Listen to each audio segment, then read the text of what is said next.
రేవంత్ రెడ్డి అధికారంలోకి వచ్చింది రాష్ట్ర ప్రజల్ని పట్టించుకోవడానికి కానీ రాష్ట్రంలో డెవలప్మెంట్ చేయడానికి కానీ అటువంటి ఏం ఇంట్రెస్ట్ చూపెడతలేడు. తెలంగాణ రాష్ట్ర పేరు మార్చడానికి, తెలంగాణ రాష్ట్రం యొక్క లోగో మార్చడానికి, తెలంగాణ టీఎస్ఆర్టీసీ లోగో మార్చడానికి, మళ్ళీ ఈరోజు జయ జయ హే తెలంగాణ గీతాన్ని అంత్యశ్రీ ద్వారా కాకుండా కీరవాణి తోటి మూత మోగించినందుకు ఆర్ఎస్పీ దానిపైన స్పందించడం జరిగింది. ముచ్చట చూద్దాం ఒకసారి. కీరవాణి పెత్తనం ఏంది భయ్, ఇదేమి నాటు నాటు పాట కాదు, జయ జయ హే గీతం, 4 కోట్ల ప్రజల కళ ప్రతిరూపం, ఒక రణ నినాదం, ధిక్కార స్వరం. అందేశ్రీ అమాయకుడు, నిస్సహాయుడు, వాళ్లను మెప్పించాలి అంటే ఏపీకి సీఎంగా వెళ్ళండి. రేవంత్ రెడ్డికి ఎక్స్ వేదికగా ఆర్ఎస్పీ ఇక చురకలు. జయ జయ హే తెలంగాణ పాట అంటే ఓన్లీ నాటు నాటు పాట కాదు, ఇది వేల లక్షల విద్యార్థుల ధిక్కార స్వరము.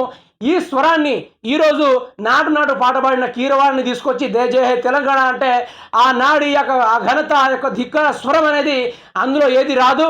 ఆ రోజుల్లో ఏమనంటే సోనియా గాంధీ అధికారం ఇచ్చింది, సోనియా గాంధీ మీద కాళ్ళు మొక్కుతాం, అది చేస్తాం ఇది చేస్తాం అని ఎప్పుడు కాదు, ఓన్లీ సోనియా గాంధీ అనుకున్నాం.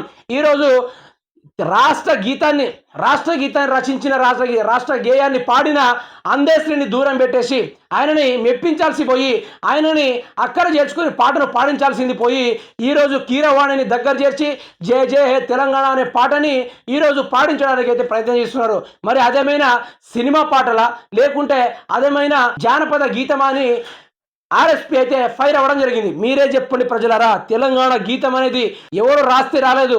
తెలంగాణ విద్యార్థులు తమ ప్రాణాలను అంకితం చేసుకుంటా, నిప్పుల్లో కాలుకుంటా, చేతులు ఇరిగి జైలు పాలు అవ్వుకుంటా, ఒక్కొక్క లాంటి దెబ్బలు పడతా ఉంటా, నా రాష్ట్రం జయించడం కోసమే ఇవన్నీ దెబ్బలు ప్రాణాలు ఇడవడం అనుకుని వారు ఆ విధంగా చేసి అవన్నీ చూసి ఆ ధిక్కార స్వరంతో ఏకమయ్యి లక్షలాది గొంతు ఏకమయ్యి పాడిన పాటే జయ జయ హే తెలంగాణ సాంగ్ని ఈరోజు కీరవాణి ద్వారా నాటు నాటు అని రాయిస్తున్నాడా లేకుంటే జయ జయ హో అని ర్యాంప్ ఆడుకుంటా చేస్తున్నాడా అనేది దానిపైన ఆర్ఎస్పీ అయితే వివాదాస్పద వ్యాఖ్యలు అయితే తెలపడం జరిగింది.